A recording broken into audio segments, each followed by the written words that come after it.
ओम शांति। 25/5/2020 के ईश्वरीय महावाक्य है। आज बाबा कहते हैं, मीठे बच्चे, याद में रहने की मेहनत करो तो पावन बनते जाएंगे। कभी अभी बाप तुम्हें पढ़ा रहे हैं, फिर साथ ले जाएंगे। आज का प्रश्न है, कौन सा पैगाम तुम्हें सभी को देना है? बाबा कहते हैं, अब घर चलना है, इसलिए पावन बनो। पतित पावन बाप कहते हैं, मुझे याद करो तो पावन बन जाएंगे। ये पैगाम सभी को दो। बाप ने अपना परिचय तुम बच्चों को दिया है, अब तुम्हारा कर्तव्य है बाप का सो करना है। कहा भी जाता है, सन सोज फादर। मुरली का गीत है, मरना तेरी गली में, जीना तेरी गली में, माना भगवान की गली में। ओम शांति। बच्चों ने गीत का अर्थ सुना कि बाबा हम आपकी रुद्रमाला में पिरो ही जाएंगे। यह गीत तो भक्ति मार्ग के बने हुए हैं। जो भी दुनिया में सामग्री है, जप तप पूजा पाठ, यह सब है भक्ति मार्ग। भक्ति रावण राज्य, ज्ञान राम राज्य। ज्ञान को कहा जाता है नॉलेज, पढ़ाई। भक्ति को पढ़ाई नहीं कहा जाता, उसमें कोई उद्देश्य नहीं कि हम क्या बनेंगे। भक्ति पढ़ाई नहीं है, राजयोग सीखना यह पढ़ाई है। पढ़ाई एक जगह स्कूल में पढ़ी जाती है, भक्ति में तो दर दर धक्के खाते हैं। पढ़ाई माना तो पढ़ाई पूरी रीति पढ़नी चाहिए। बच्चे जानते हैं हम स्टूडेंट हैं, बहुत है जो अपने को स्टूडेंट नहीं समझते क्योंकि पढ़ते नहीं हैं। न बाप को बाप समझते हैं, न शिव बाबा को सदगति दाता समझते हैं। ऐसे भी हैं बुद्धि में कुछ भी बैठता ही नहीं। राजधानी स्थापन होती है, उसमें सभी प्रकार के होते हैं। बाप आए ही हैं पतितों को पावन बनाने। अब बाप कहते हैं, पावन बनो, बाप को याद करो। हर एक को पैगाम देना है बाप का। इस समय भारत ही वैशाली है, पहले भारत ही शिवालय था, अभी दोनों ताज नहीं है। यह भी तुम बच्चे ही जानते हो। अब पतित पावन बाप कहते हैं, मुझे याद करो, कंडीशन है, मुझे याद करो तो तुम पावन बन जाएंगे। याद में ही मेहनत है। बहुत थोड़े हैं जो याद में रहते हैं। भक्त माला भी थोड़ों की है ना। धना भगत, नारद, मीरा आदि का नाम है। इसमें भी सब तो नहीं आकर पढ़ेंगे। कल्प पहले जिन्होंने पढ़ा है वही आते हैं। कहते भी हैं, बाबा हम आपसे कल्प पहले भी मिले थे, पढ़ने अथवा याद की यात्रा सीखने। अभी बाप आए ही हैं तुम बच्चों को ले जाने। समझाते हैं, तुम्हारी आत्मा पतित है, इसीलिए बुलाते हो कि आकर पावन बनाओ। अब बाप कहते हैं, मुझे याद करो, पवित्र बनो। बाप पढ़ाते हैं, फिर साथ में भी ले जाएंगे। बच्चों को अंदर बहुत खुशी होनी चाहिए। बाप पढ़ा रहे हैं, कृष्ण को तो बाप नहीं कहेंगे, कृष्ण को पतित पावन नहीं कहेंगे। यह किसको भी पता नहीं है कि बाप किसको कहा जाता है और फिर वह ज्ञान कैसे देते हैं, यह तुम ही जानते हो।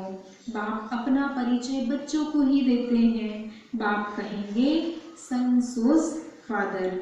नए नए बच्चे कोई बाप से मिल नहीं सकते, बच्चे ही बाप का सो करेंगे। बाप को कोई से भी मिलने बात करने का नहीं है। बल इतना समय बाबा नए नए से मिलते रहे। ड्रामा में था, देर आते थे।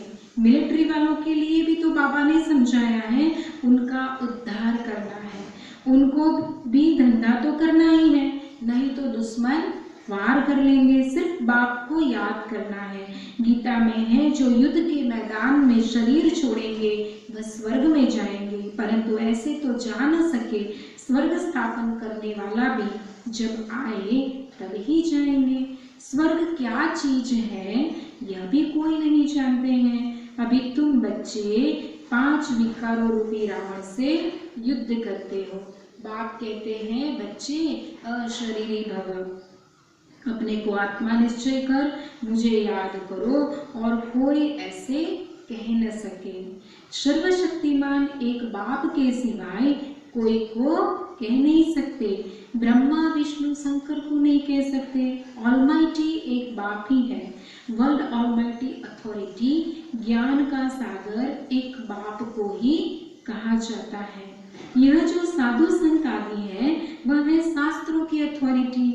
भक्ति की भी अथॉरिटी नहीं कहेंगे, शास्त्रों की अथॉरिटी है।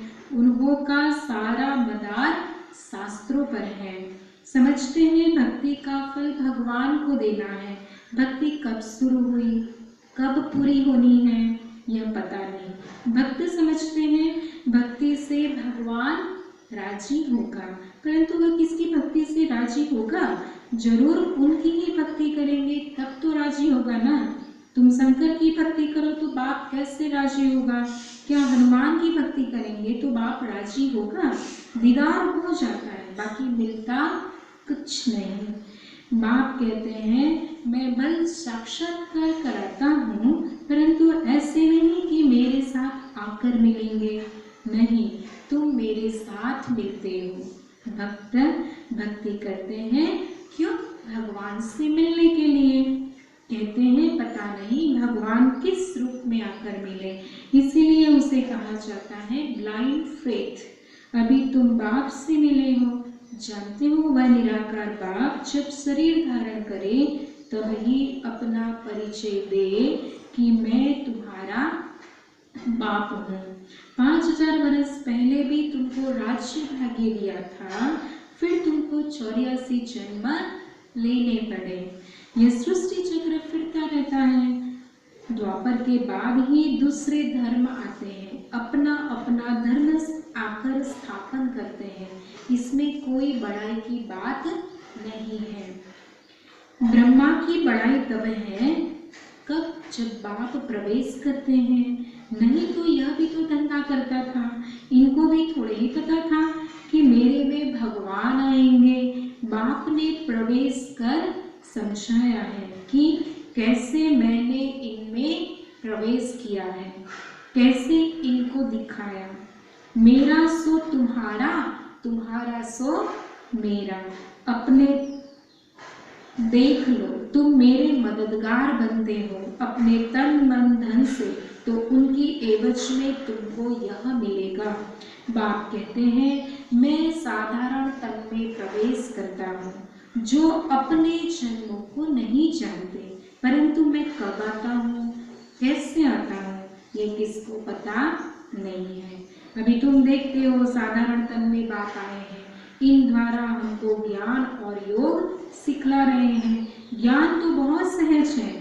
नरक का फाटक बंद हो, स्वर्ग का फाटक कैसे खुलता है यह भी तुम जानते हो। द्वापर में रावण राज्य शुरू होता है, अर्थात नरक का द्वार खुलता है। नई और पुरानी दुनिया को आधा आधा में रखा जाता है। तो अब बाप कहते हैं मैं तुम बच्चों को पतित से पावन होने की युक्ति बताता हूँ। बाप को याद करो तो जन्म जन्मांतर के पाप नाश हो जाए। इस जन्म के पाप भी बताने हैं, याद तो रहते हैं ना, क्या पाप किए हैं, क्या क्या दान पुण्य किया है, इसको अपने छोटेपन का पता है ना। कृष्ण का ही नाम है सांवरा और गोरा, श्याम सुंदर। उनका अर्थ कभी कोई की बुद्धि में नहीं आएगा। नाम श्याम सुंदर है तो चित्र ने काला बना दिया है। रघुनाथ के मंदिर में देखेंगे वहां भी काला, हनुमान का मंदिर देखो तो सबको काला बना देते हैं। यह है ही पतित दुनिया। अभी तुम बच्चों को फिक्र है कि हम सांवरे से सुंदर बने। सुंदर बना, आत्मा को सुंदर पवित्र बनाना, उसके लिए तुम बाप की याद में रहते हो। बाप कहते हैं यह अंतिम जन्म है, मुझे याद करो तो पाप भस्म होंगे। जानते हैं बाप आए हैं ले जाने, तो जरूर शरीर यहाँ छोड़ेंगे, शरीर सहित थोड़े ही ले जाएंगे। पतित आत्माएं भी जान न सके। जरूर बाप पावन बनने की युक्ति बताएंगे तो कहते हैं मुझे याद करो तो भी कर्म विनाश हो। भक्ति मार्ग में है अंधश्रद्धा। शिव काशी कहते हैं, फिर कहते हैं शिव ने गंगा लाई भागीरथ। अभी अब पानी भागीरथ से गंगा निकली, अब पानी माथे से कैसे निकलेगा? भागीरथ कोई ऊपर पहाड़ पर बैठा है क्या जिसकी जटाओं से गंगा आएगी? पानी जो बरसता है सागर से खींचते हैं, जो सारी दुनिया में पानी जाता है। नदियां तो सब तरफ है, पहाड़ों पर बर्फ जम जाती है, वह भी पानी आता रहता है। पहाड़ों के अंदर गुफाओं में जो पानी रहता है वह फिर कुओं में आता रहता है, वह भी बरसात के आधार पर है। बरसात न पड़े तो कुएं भी सूख जाते हैं। कहते भी है बाबा हमको आप पावन बनाकर स्वर्ग में ले जाओ। आस ही स्वर्ग कृष्णपुरी की है, विष्णुपुरी का किसको पता नहीं है। कृष्ण के मुरीद कहेंगे जहाँ देखो कृष्ण ही कृष्ण है। अरे जबकि परमात्मा सर्वव्यापी है तो क्यों नहीं कहते जिधर देखो परमात्मा ही परमात्मा है। परमात्मा के मुरीद फिर ऐसे कहते यह सब उनके ही रूप है, वही यह सारी लीला कर रहे हैं। भगवान के रूप धरे हैं लीला करने के लिए, तो जरूर अभी लीला करेंगे ना। परमात्मा की दुनिया स्वर्ग में देखो, वहाँ गंध की कोई बात नहीं, यहाँ तो गंध ही गंध है। और फिर यहाँ कह देते परमात्मा सर्वव्यापी है, परमात्मा ही सुख देते। बच्चा आया सुख हुआ, मरा तो दुख होगा। अरे भगवान ने तुमको चीज दी फिर ली, तो इसमें तुमको रोने की क्या दरकार है। सतयुग में यह रोने आदि का दुख होता नहीं। मोहजित राजा का दृष्टांत दिखाया है, यह सब है झूठे दृष्टांत, उनमें कोई सार नहीं है। सतयुग में ऋषि मुनि होते नहीं, और यहाँ भी ऐसी बात हो नहीं सकती। ऐसा कोई मोहजित राजा हो नहीं सकता। भगवान वाच यादव कौरव पांडव क्या करत भय, तुम्हारा बाप से योग है। बाप कहते हैं मैं तुम बच्चों द्वारा भारत को स्वर्ग बनाता हूँ। अब जो पवित्र बनते हैं वह पवित्र दुनिया के मालिक बनेंगे।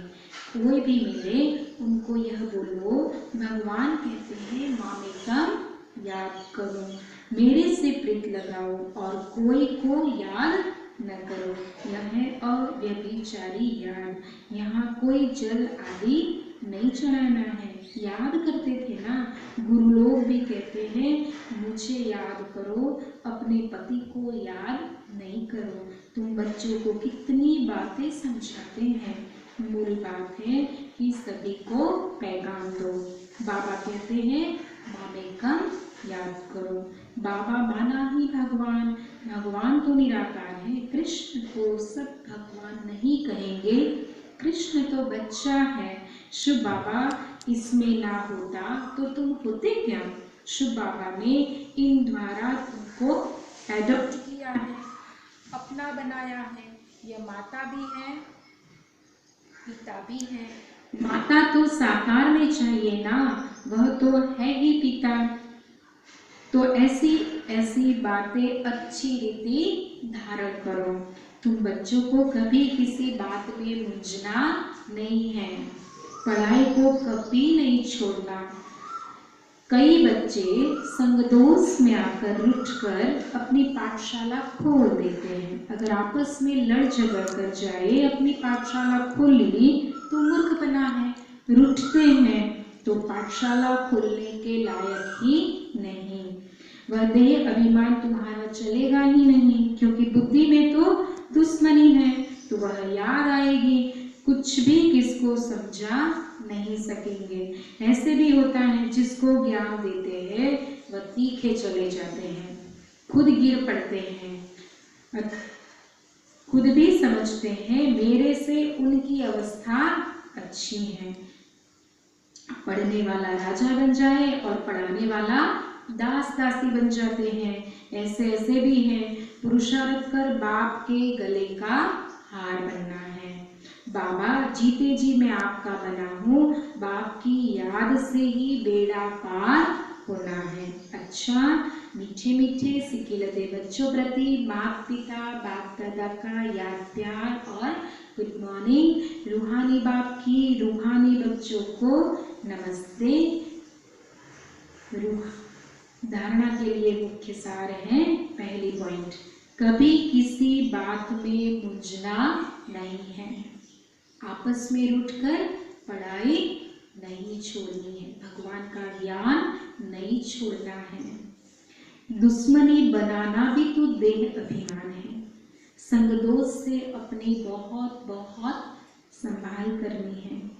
पावन बनना है, अपनी चलन से बाप का सो करना है। दूसरी पॉइंट है, प्रीत बुद्धि बन एक बाप की अव्यभिचारी याद में रहना है। तन मन धन से बाप के कार्य में, भगवान के कार्य में मददगार बनना है। वरदान है, स्वयं को स्वयं ही परिवर्तन कर विश्व के आधार मूर्त बनने वाले श्रेष्ठ पद के अधिकारी बना। उसको सुनते हैं विस्तार से। श्रेष्ठ पद पाने के लिए बाप दादा की यही शिक्षा है कि बच्चे स्वयं को बदलो। स्वयं को बदलने के बजाय परिस्थितियों को व अन्य आत्माओं को बदलने की सोचते हैं। यह संकल्प भी आता है तो यह सैल्वेशन मिले, सहयोग व सहारा मिले तो परिवर्तन हो। ऐसे किसी भी आधार पर परिवर्तन होने वाले की प्रारब्ध भी आधार पर ही रहेगी, क्योंकि जितनों का आधार लेंगे उतना जमा का खाता सैर्स में बढ़ जाएगा। इसलिए सदा लक्ष्य रखो कि स्वयं को परिवर्तन होना है। मैं स्वयं विश्व का आधार मूर्त हूँ।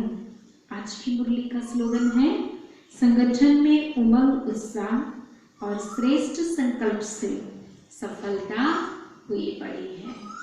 अच्छा, ओम शांति।